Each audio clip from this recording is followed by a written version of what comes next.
Namaskar. Hello and welcome to PGurus channel. I'm your host Sri Iyer. It has been a while since we had Major Madhan Kumar on our channel. He has been having a roaring Tamil channel. It's doing extremely well. It is closing in on 70,000 subscribers. He puts out videos, almost 1 or 2 videos a day. So he's been extremely busy, but we managed to find him and persuade him that he needs to share his thoughts on a lot of things happening in and around India. So let's welcome Major Madhan Kumar. Major ji, namaskar and welcome to PGurus channel.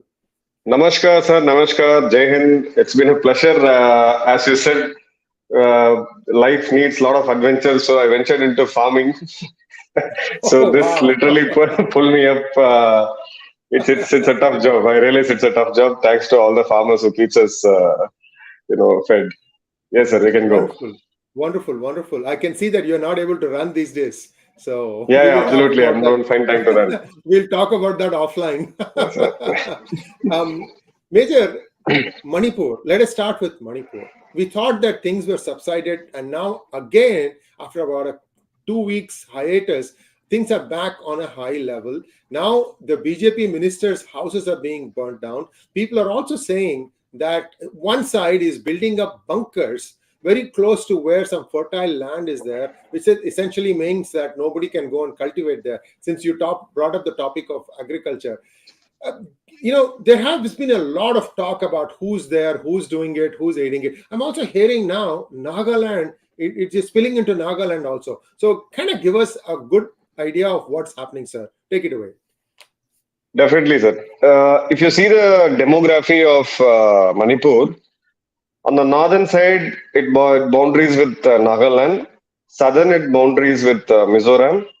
On the eastern side, it boundaries with Myanmar. On the western side, Assam. Now, the Myanmar border, which is around roughly 360 kilometers, is completely porous. It's dense, thick, foliated forest with very little scope of fencing it like the way we have done in LAC. But yes, we need to do it. That's a different story. So the border is porous now. And second axis we need to look at. There is one drug cartel which which operates from Afghanistan. The production happens in Afghanistan, and it hits the Makran coast. From there, it takes the Indian Ocean route, move towards the eastern part of the world, and then it goes on till all the way till Australia and US. That's one. The second one is Thailand, Myanmar, and Laos.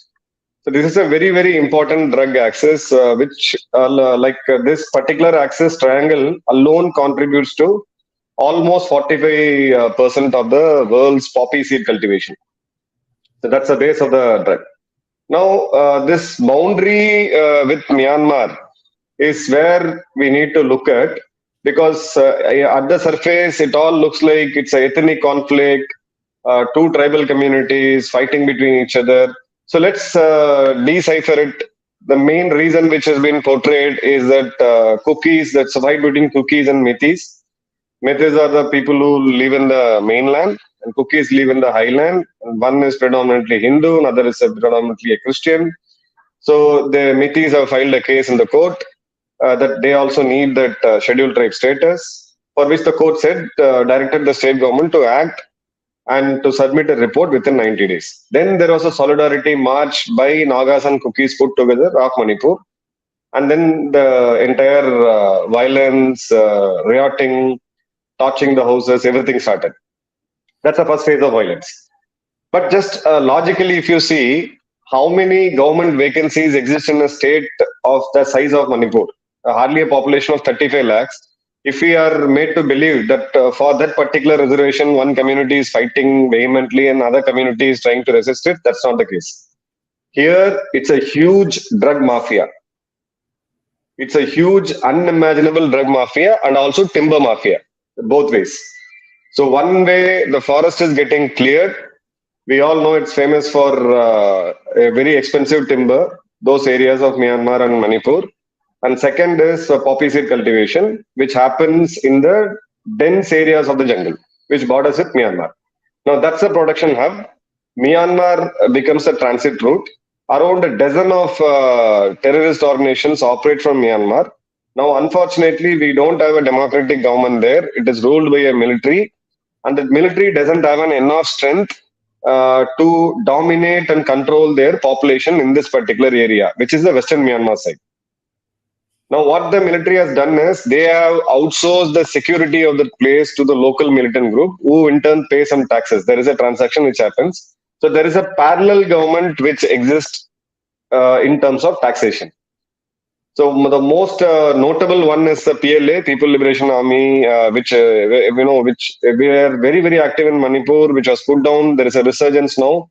A year before, they ambushed a serving colonel and his family. We lost a complete family with a few Jawans in an ambush.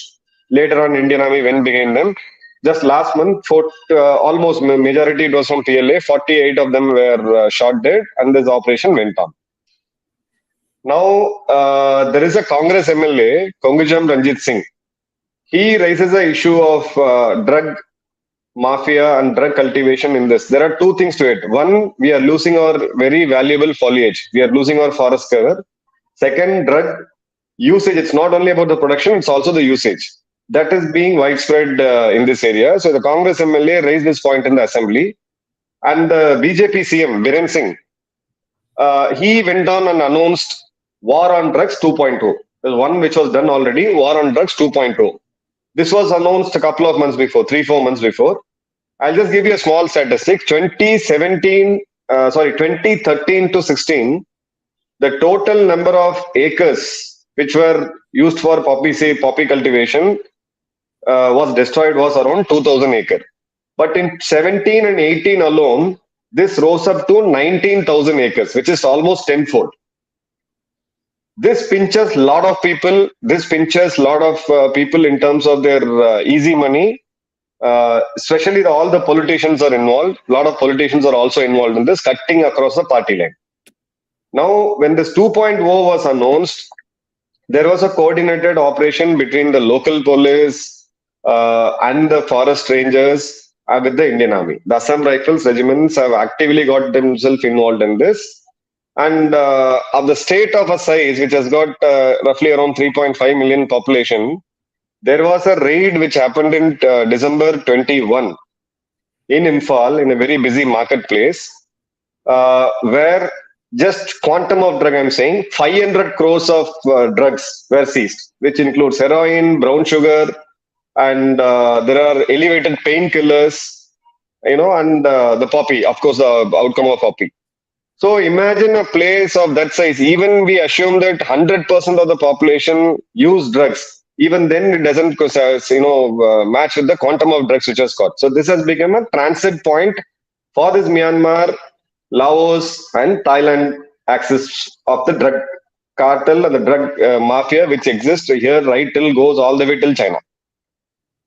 And you also need to correlate with the 2007. US Department of Defense has published a report, which was then shared with the union government of India then, on the Chinese involvement in Myanmar bordering particular place called Manipur. So there is a detailed report which says that there is a sizable amount of Chinese involvement. All those terrorists of PLA and couple of other NSCN groups which were shot dead by Indian Army were equipped with 100% with high-end Chinese military gear. Be it what they wear, the combats, the shoes, the bulletproofs, the pouches, the rifles, the pistols and everything, ammunition and everything was sponsored by China. It's a very complicated issue. Now, when the CM went on and announced and went behind this drug mafia, this was going on in it was a pot which was waiting to boil. It was just about to explode. And then when this political move of Meethis going to the court and asking for the reservation happened, this came to the surface. They don't want the Indian Army, the Assam Rifle or anybody's access inside the forest. If at all something happens, if these people are able to, if that place is liberalized, for example, like Kashmir, it is liberalized, like it says that we will develop ecotourism. Let's allow the companies, the individuals to go and buy land to make resorts or whatever. That they are not going to allow it. They feel a solid threat for this particular aspect. So that's where this entire thing is boiling. It is nothing but drugs. The ethnic conflict, it was existing since the time British came there. It's not just purely an ethnic concept.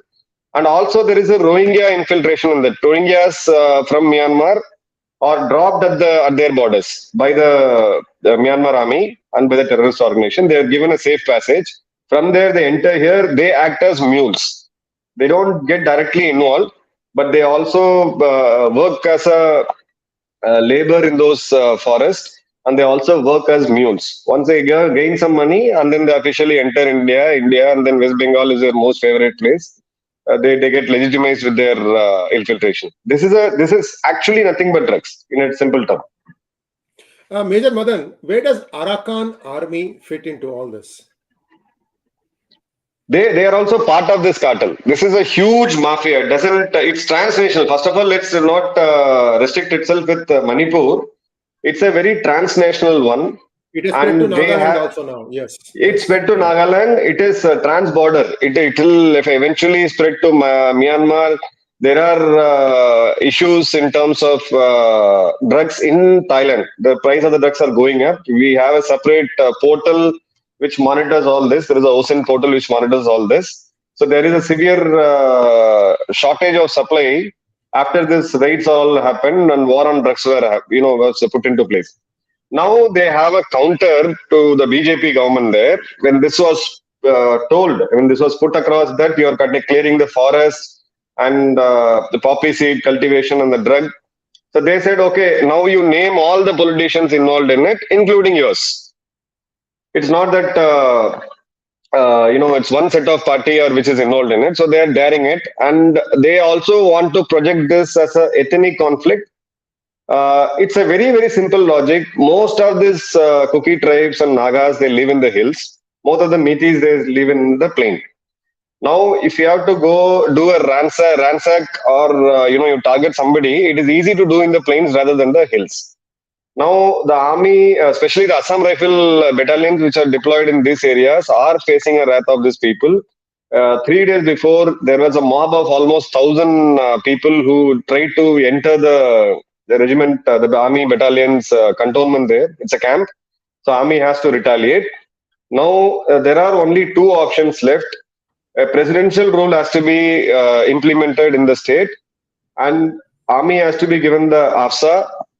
They have to segregate this drug mafia from the common population. Right now, it's merged. They are hiding behind the common population. The drug mafia has to be segregated, and they have to be brutally, ruthlessly cracked down. Once this happens, we can then build up trust between the two tribal communities and bring in the peace. That's a later stage. This has to happen immediately. Otherwise, this is something which is going to spread to the neighboring states of Northeast. Thank you so much, Major Madan Kumar. You've given a complete 360 degrees perspective on this, especially what you said about drugs being the cause is borne by the fact that now the drug trafficking has moved from Manipur to Nagaland, from Myanmar, because both of them have the same common border on the east. So what you said makes perfect sense. And again, anything to somehow try and color this government as being pro-Hindu when it's actually not. This is the thing that has to be hammered home again and again. That's where things stand. Now, let us take a look at what is happening in Sri Lanka's Hindu temples. We've heard some very disturbing reports where the Chinese, again, allegedly are encouraging the Buddhists to go and lay claim to what has been Hindu temple property for hundreds of years. What is the latest on that? In India can't just stand now because it has put in so much money to stabilize the Sri Lankan economy, and the Sri Lankan Tamils would definitely look to India to try and help them out. So what is the latest on that, sir?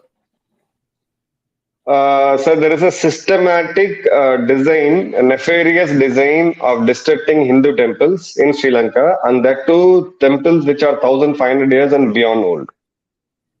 I can count at least 50 such big temples which has been destroyed. The idols have been destroyed. A lot of Shiva temples have been destroyed. And then when something of this sort happens, there are two ways they are doing it. One is desecration of idols or destroying it. Second is to go and put a Buddhist statue inside the temple and kind of, you can say, Buddhicize it. So there are two approaches which is happening.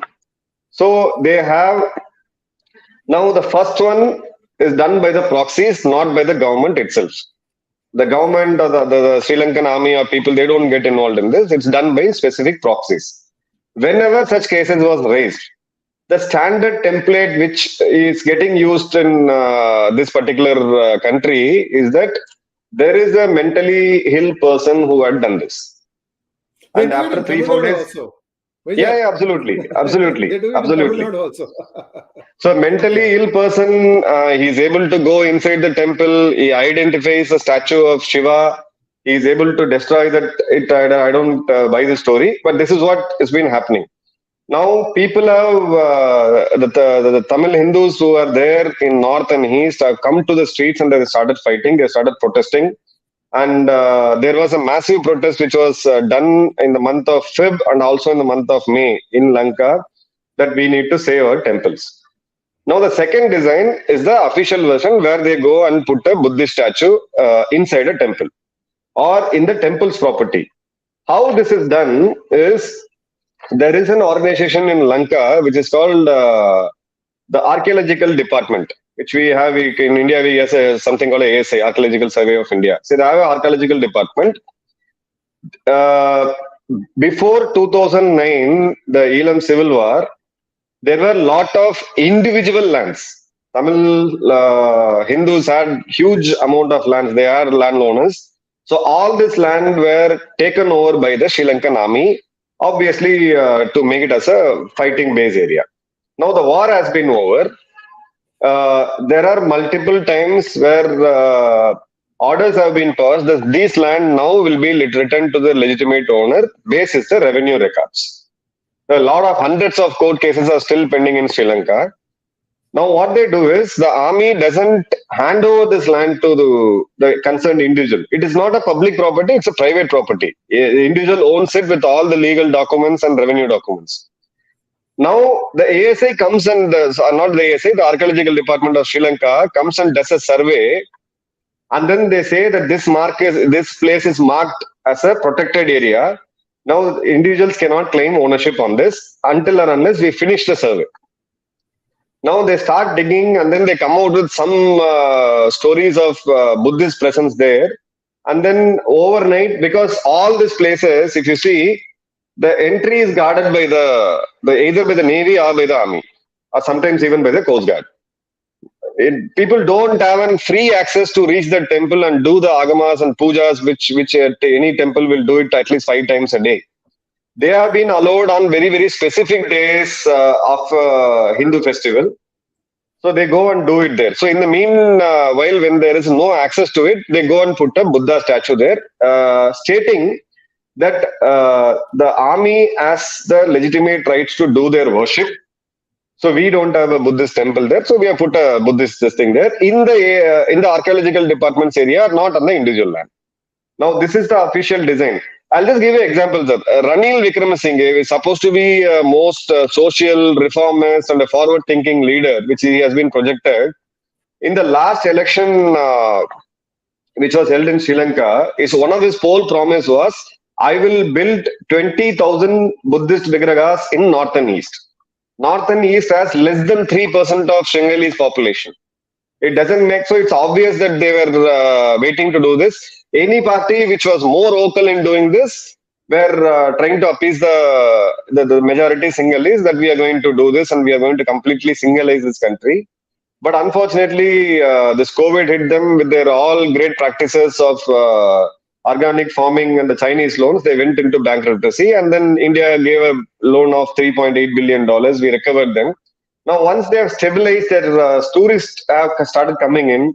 The country is more stabilized now. Now, this plan, parallelly, it starts going. So, Ranil on 13th December last year went to northern Sri Lanka, the Tamil living part, and then he said, with all the Tamil National Alliance, he said, see, by 4th of, which is the Independence Day of Sri Lanka, we are going to come out with a solution for this ethnic problem. We will solve this once and for all. So there was a all-party conference which was held. There was a two-track approach, power sharing. So as a gesture, I think somewhere in December, they released around 14 political Tamil prisoners from the jail as a mark of this particular treaty, or we can say it as an agreement. So then this was actually need to read it along with the IMF bailout. So similarly, at the end of mid of Jan, IMF's official level commitment on bailout was signed with Sri Lanka. So this was going parallel. When the IMF and the international agencies came in, they were all portraying themselves as we are going to solve, we and Tamils are one. We are not going to do this. We'll solve this issue. So 13th December is saying that on 4th of Feb I'll solve this issue. It's a pure joke. Such a long rivalry of centuries if it can be solved in just 2 months, it would have been solved earlier also. Now, after this was announced, the master, which is the Rajapaksa's family, they don't speak directly because still there is a sizable amount of political backlash on them, and even the people still are angry with them, the way that this thing was done. So they instigate this Buddhist monarchy, the Buddhist Peed. So February 23rd, this Buddhist the Buddhist gurus got together in Colombo.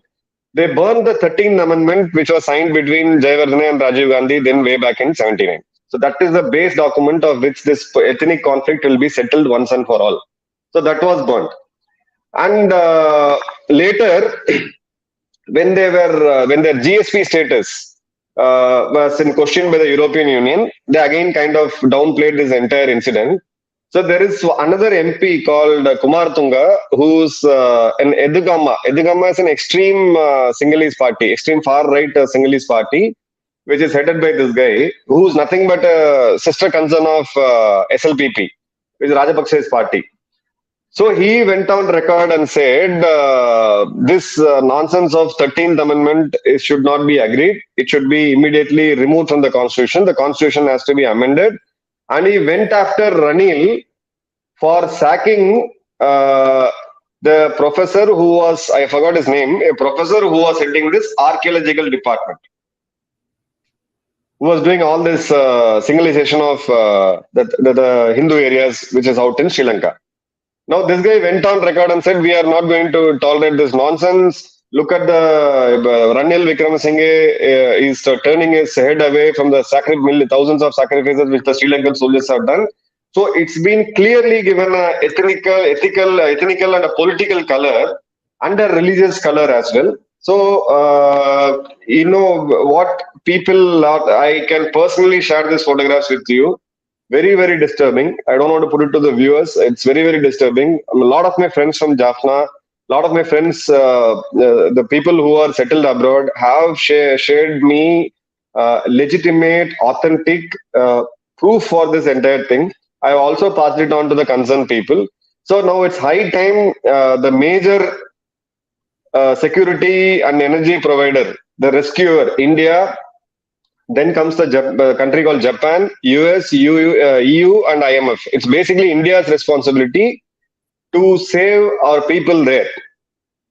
So there was one question which was posted by them that if it's is it like the temples are only in places like Tamil Nadu or Kerala and Karnataka which are bothered, just 20 kilometers away, we are losing our own identity and we are losing our culture and heritage.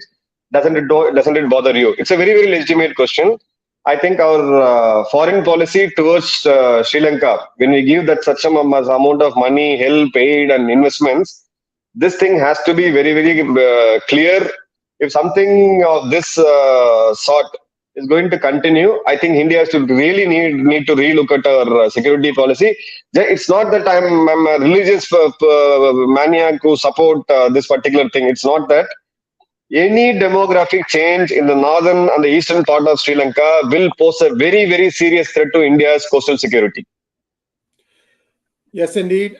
Viewers, if you have not liked this video, may I request you to like this video? And also, if you have not subscribed, please subscribe to our channel. There are still a couple of topics that we need to touch upon. The thing again here is that I think India is also guaranteeing the IMF loan to Sri Lanka. Essentially, it is saying that I'll make sure Sri Lanka will pay. So, and by whipping up frenzy and passions like this, I think people are not realizing this is a genie that you let it out of a bottle, it will never go back in. And what did the poor Sri Lankan Tamils do? They have been, first of all, they have been genocided by their own militant groups. Anybody who didn't, who asked, even dare ask a question, was finished off. Then the 2009 happens. Then just when they are beginning to pick up their feet, then COVID happens, and now there is a systematic cleansing. In between all these things, you have the Christianization, you have the Islamization also happening, and that is hurting both the Buddhists and the Hindus. I mean, this is essentially, I don't know how long Ranil Wickramasinghe is going to last, but they don't really have a lot of options, do they? Sir, the idea which the Sinhalese political parties are consciously trying to do is to move the next election away from the core issue of bankruptcy, how Sri Lanka is going to recover, how they are going to repay their loan, to the Sinhalese, the majoritarian concept. They want to get it back to where the 2019 elections were fought. Sorry, 2021 elections were fought. So, which is okay if it's a different country, we are not supposed to involve into a sovereign matters of Sri Lanka. But when you been rescued not once, multiple times by India, and then such a big loan has been given, any change in your demography has a direct impact on India. We are just 30 nautical miles away. And we can't keep building shipyards and aircraft carriers and so, because we need to protect our border. So if this Sri Lanka is smart enough, to play this card of, if you don't give me the money, I'll go to China, and go to China and say, if you don't give me the money, I'll go to EU. Somewhere this cat has to be built. We are not saying to take our terms, and we are not dictating terms to them. But any demographic change in north and east has to be stopped, because south has already been taken over by China. Ambantota to mid of south has already been taken over by China. We can't afford to have such a big enemy sitting just next to us, 25 kilometers, 30 nautical mile away. So they have some real serious problems to solve, and we'll get back to it in a few weeks' time on what has changed since now. Major Madhan, third point, the Indian Army is actually thinking on its feet. It's optimizing. There's a new theaterization that is taking place. We also saw that a couple of aircraft carriers were within in the maritime boundaries of Karachi. A lot of things are happening on the Navy also. Talk to us a little bit about this exercise of the Indian Army.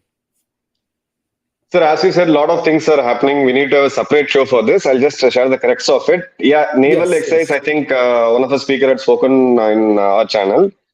So we are clearly flexing the muscles. The battle group which we saw of both INS Vikrant and Vikramaditya in our eastern seaboard clearly sends a message.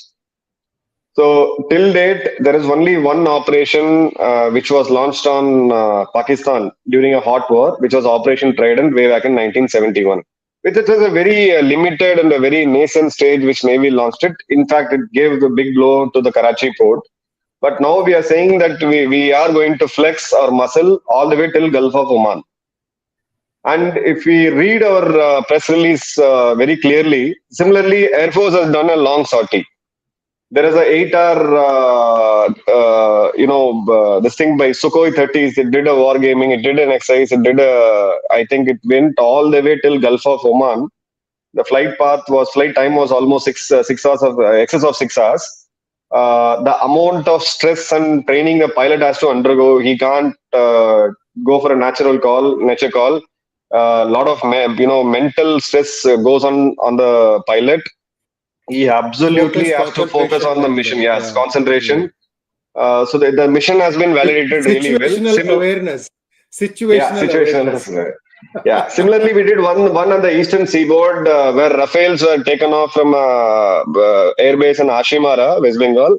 Went all the way to south of Andaman and north of Andaman, and they hit a target. So these are all tactical and standalone wins, short wins in terms of our military power, both Air Force and Navy. What Army had done is the Northern Command conducted war gaming in Eastern Ladakh. In this, it has been named as one. That's a very audacious projection of power. It means that we are going to do 2, 3, and 4. It's going to be a series of war gaming which are going to do. The first one was done in Eastern Ladakh. where we extensively used our artillery and armored, the mechanized force, artillery, mechanized, and the unmanned aerial vehicle, the UAV. So we call it as drones. So this was very extensively used, and there was an official video which was released by the Northern Command Twitter handle. Yeah, we are putting it up, Major Madhan.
I saw, did I see Bofors there? It was a K7 Vajra, sir. Oh, K7, okay. Whatever we saw is almost 100% indigenous. So that's a fire projection we wanted to show. Now, where this has been timed is every winters, pre-winters, Chinese PLA's Western Theatre Command will do such a wargaming. In 2020, they did a wargaming, but these guys stay put. They had to go back. So these wargamings are generally announced between the armies. So they didn't go back, and then they entered Galwan. That's how this entire Galwan clash happened. So we have timed it. This is exercise number 1. Post onset of monsoon, we will be possibly doing the exercise number 2, and in peak winters, we will be doing the exercise number 3. This requires unimaginable coordination, integrating the man, machine, and the equipments, and displaying the firepower. It looks so easy in the thing. The terrain which we are seeing is above 11,000 feet to almost 17,000 feet. So we are projecting our biggest strength, that is fighting in mountains. Major Madan, I have lived at 6,000 feet elevation. You run for about 15 minutes, completely out of breath. And I mean, I lived for 4 or 5 years, so I managed to get used to it. At 11,000, even normal breathing is like you're gasping. I mean, if you and I go without that training, and I don't see them in any kind of physical discomfort, and you're saying that they're going to go ascend to 14,000 feet. Oh my God, that, you're getting into, oxygen tank territory. Absolutely, sir. So the use of mechanized infantry, the BMPs and the K7 Vajras is very, very clear. This actually shows an offensive force portion. It's not a defensive portion. It's clearly an offensive portion. And we also need to see what the new current CDS, General Anil Chauhan, has done under his leadership. Unlike the previous CDS, General Bipin Rawat, he has been very, very quite subtle. He is a very flamboyant officer. Now, the new CDS, he comes in media. One or two times he gives his interview. They have officially announced India will be up and ready with 3 theatre commands by next year. So one will be the Eastern Theatre Command, exclusively focusing on China. One will be the Western Theatre Command for Pakistan. And there will be a Peninsular Theatre Command, exclusively taking care of the peninsular region of India. So 3, we are initially planned it for 5. So now we have made it 3. So there was a proposal which was given by then CDS of making a integrated air defense command. So now that has been junked because Air Force has to be stressed, really stressed. Air defense and air offensive operations both go hand in hand. It's not a separate this thing. So that has been junked, strategically junked. Now we are going to have 3 theatre commands where the tri-services will operate jointly. Their assets will be distributed between the theatres. So currently we have 17 commands, 7 of Army, 7 of Navy, and 7 of Air Force and 3 of Navy. Now from that standalone structure, we are moving into a theater command, which has been long pending. China started it 15 years before; they have already completed it 6 years before. Now, one place where we are kind of optimizing, the Indian way of optimizing is currently we have 31 fighter squadrons of Indian Air Force. It cannot be divided equally between these 4 theater commands because its authorized strength itself is 42 and projected strength we need to have at least 60 considering a 2-front war. Now, this asset cannot be distributed, so they are keeping it as a common pool. These fighter jets, the Air Force squadrons will be kept as a common pool. And as and when things changes in the ground, if we need to move it towards the Eastern Theater Command, we will do it. Vice versa, Western or Southern. So there are a couple of actions which the government has taken, which never came in the media. It was never highlighted. It just came as a news. First thing, all the 2-star and above generals, their ranks have been made, their uniforms have been made common. Earlier, it used to be, depend on the regiments and the service, arms or service it used to. So they have standardized it. Second thing they have done is they have standardized the appraisal process of all the 1-star and above generals of the tri-services. So the appraisal system, which in the military terms we call it as ACS, the annual confidential reports, is going to get standardized in just matter of 2-3 months. So, Army's general, Navy's admiral, and Air Force marshal will all be gauged, and their performance will be measured in the same parameter. Because that's a very, very important thing if you need to have a theater command. Because a theater commander can be either from Army, Navy, or Air Force. So we need to have the same yardstick. The third thing they have done is they have identified 110 officers. I think 101 or 110 officers. They have cross-posted those officers in these services. The Army officer goes in on posting, does a job of a naval officer and Air Force officer, vice versa. So they have already done it now. We already have a Tri-Services Training Center, which is NDA in Pune, and Defense Services Staff College in Ooty, and NDMC. Now they are going to integrate this. The Agniveer is really a blessing, because this is a major change management. It has a lot of resistance among the retired officers and also among the serving officers, because this is a major paradigm shift we are going to do. We have never been used to operate this way. We have fought 5 wars. There is a different school of thought. This is a dangerous experiment and stuff, but this is the need of the hour. So there is a consensus which has been arrived between the tri-services, and this has shaped up really fast in an offline discussion. I said it is going to take next 10 years because none of them are going to share their power. But it really it has gone well. We have moved into the theaterization. And the other thing which they have done is about having the logistic nodes. Currently, they have one in Mumbai, one in Guwahati, and I think third in Andamans.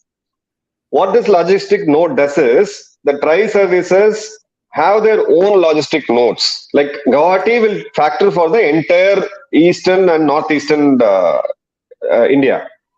So the Air Force will have its own nodal center there, logistics node there. Army also will have its logistic node for the movement of troops, arms, ammunition, equipments, fuel, oil, lubricants. Now they have integrated it. It leads into a lot of cost saving. Similarly, they have done it in Mumbai. Now this is from 3, it is going to go up to 21. That's a good news for us. And 3 things which are going to get integrated. The first stage is joinness, second is integration, and third is the theaterization. So joinness, we have started seeing in a lot of places it's happening. So 3 things which are going to be joined from right now is one is logistics, second is procurement, and third is communication. It's a very, very good thing that this is really happening. And the next war which the country will all likely face with China, we are likely to, maybe in a decade or plus, in 2 decades, there we will see a formidable professional theaterized force which will go on offensive and also do a defensive operation for our country. It's a very, very good update which we wanted to share with our viewers. Thank you so much, Major Madhan. And I want to kind of add a little bit to what you said. There was a recently concluded trip of Secretary of State Anthony Blinken, where he not only met his counterpart in China, he also met with Xi Jinping. Now, there are some things that are coming that are of concern, especially to India. There is talk that there is a side letter being signed between United States and China that if China were to go to war against India, that US would just not interfere. I'm measuring my words very carefully. I hope I'm wrong about this. If something like that happens, then India needs to really be Atmanirbhar in its weaponry. That is the most important thing that it needs to do. Also, remember, viewers, that Sun Tzu says that you must have conflict and commerce at the same time, simultaneously.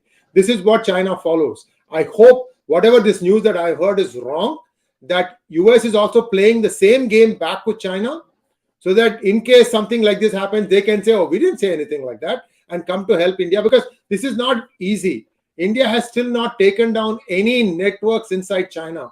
Their bullet trains haven't stopped running. US did that. I don't know how many of you know this, viewers.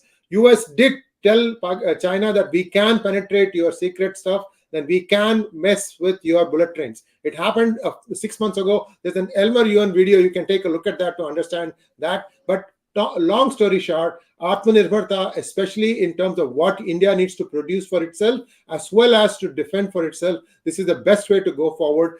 I know it is a lot of pain, but pinpricks like these opposition parties always trying to come outside of India and run down the Indian government, and India is not at all helping. That's all I can say. Let's take a few questions.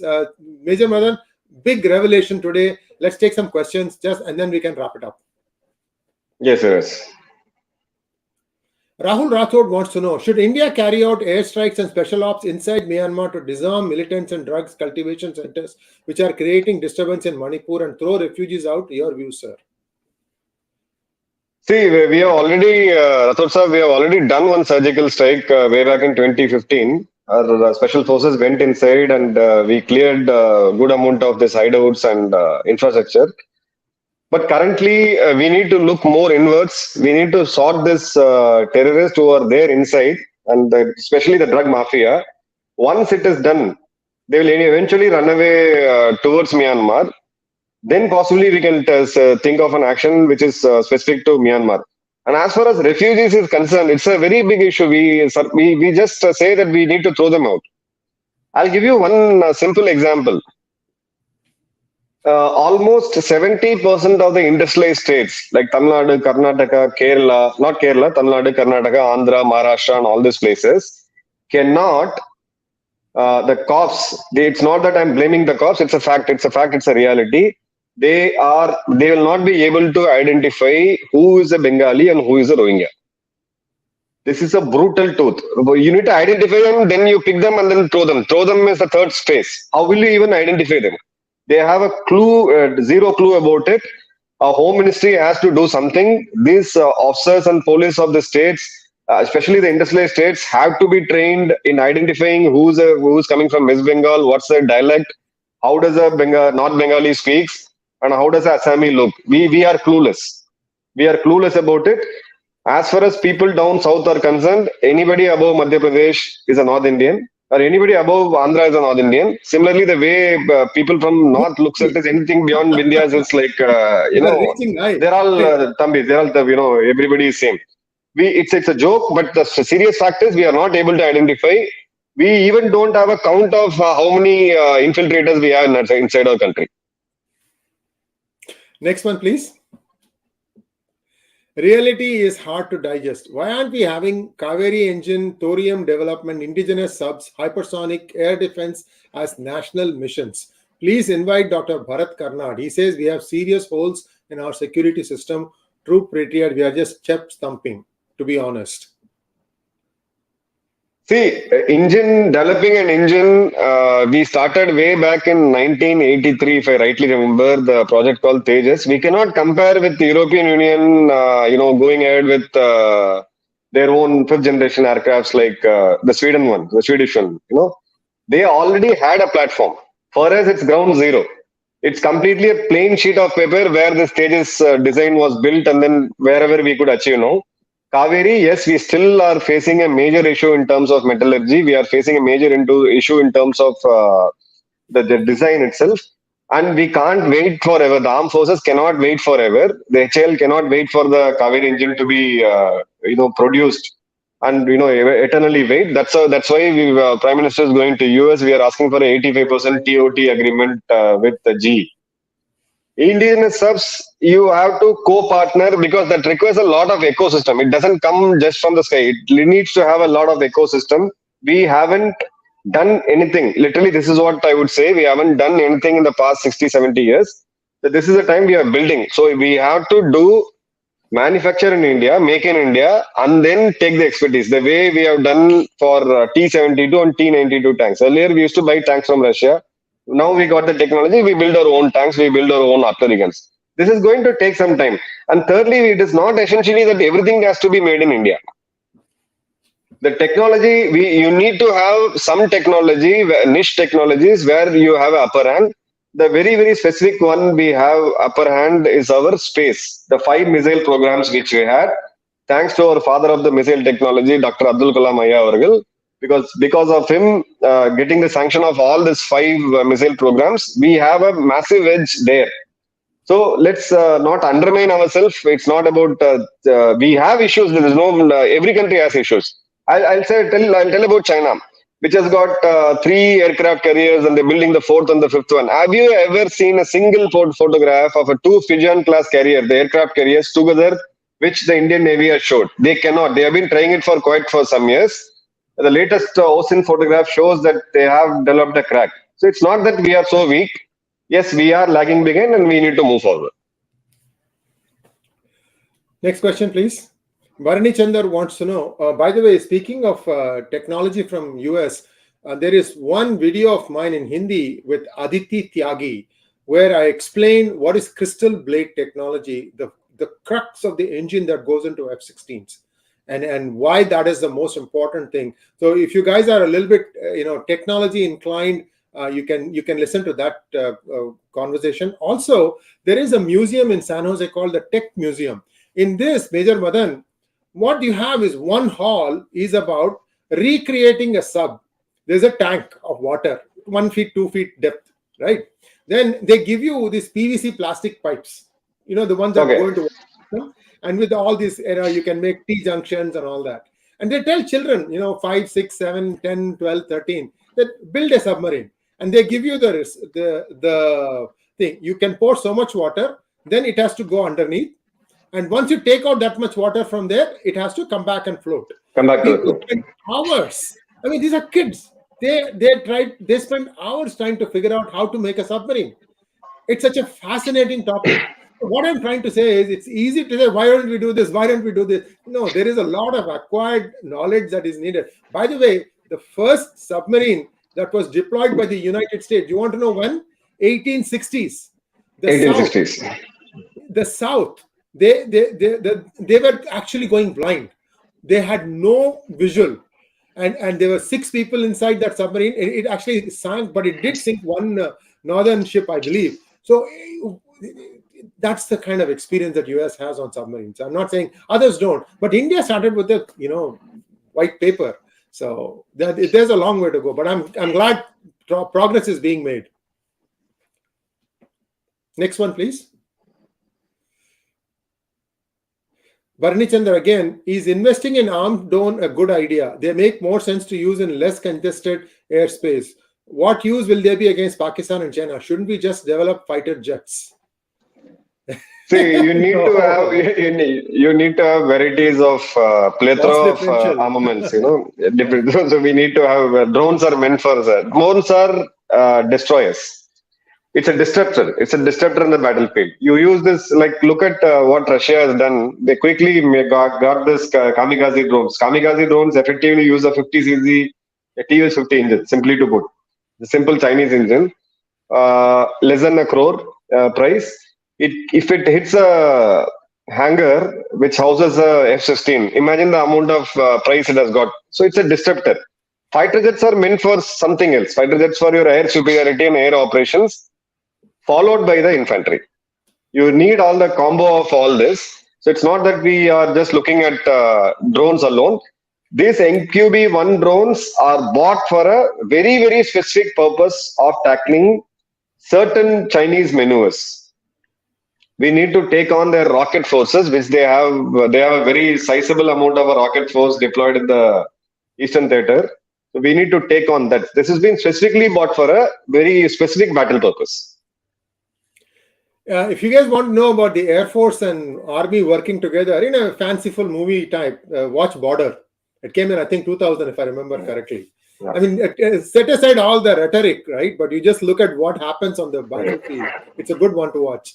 Bharani's next one, Mr. Lee wants to know, what is the best way to destroy poppy cultivation? Can the locations be identified by drones? Can drones be used to spray some chemicals? Or is the cultivation in indoor greenhouses? Yeah, see, 1 minute, I think something is... Yeah. There you go, you're back. Yeah. See, drones are currently being used to do it, but this chemical spraying, agricultural drones, that is a bit heavy. And also, all these poppy seeds are guarded by these guys with AKs. They can easily shoot it down. So we are using it for surveillance purpose. Definitely, it's a good idea. But as far as, destroying it by chemicals, it's still a long way to go. Next question, please. Pawan Kishore wants to know, Namaskaram, sir. Are the current clashes just between Meitei and Kuki community, or are there any other clans involved? Any Chinese influence seen in these clashes? Yeah, we spoke about 2007 US Department of Defense detailed research on this. Yes, there is a Chinese influence. All these militants use Chinese gear. And it is not about Kukis. Yeah, again, the thing is, like, Kukis are not one particular tribe. There's a group of tribes. Kuki is not a single entity, homogeneous entity. It's a heterogeneous group of, it's a grouping. It's not a single, this thing. This rivalry is happening. In Nagaland, Kukis fight against Nagas. In Assam, they fight against other tribes. So it's a very complex scenario. It's basically a regional, specific tribal fight. And Kukis fight among themselves also. Next one, please. Bangalore Subramaniam Srinivasan wants to know, excellent analysis of the prevailing situation in Sri Lanka, thanks to Major Madhan and Sri Iyer. Cannot understand why the animosity when Sinhalese are genetically from Odisha, they are our brothers. We consider them as our brothers, no doubts about it. I haven't seen any such enmity on Sinhalese per se, at least in India. But the fact is, this has got a long history. We'll try to have a program on that. It's a 1400 years old rivalry, dating back to Cholas. Next one, please. That brings us to a close of today's program. Viewers, please like, share, and subscribe to our channel. Don't forget to click on the bell button for notifications. Major Madhan, it's been an honor and pleasure to host you on our channel, sir, after 4 or 5 months' time. Good luck to you with your farming. Hopefully, next time I come to India, we'll get together and I'll get to visit your farm also. We'll see how it We will host you, sir. We will host you. We'll open invitation to all our viewers, anybody who wants to come. And it's a very nascent stage. I think by end of this year, it should take up some shape. Invite you all. Well, now on we will very frequently meet, sir. I'll not keep our viewers devoid of our discussions. Thank you so much, sir. Thank you so much. Thank you so much. Namaskar. Thank you so much. Jai Hind.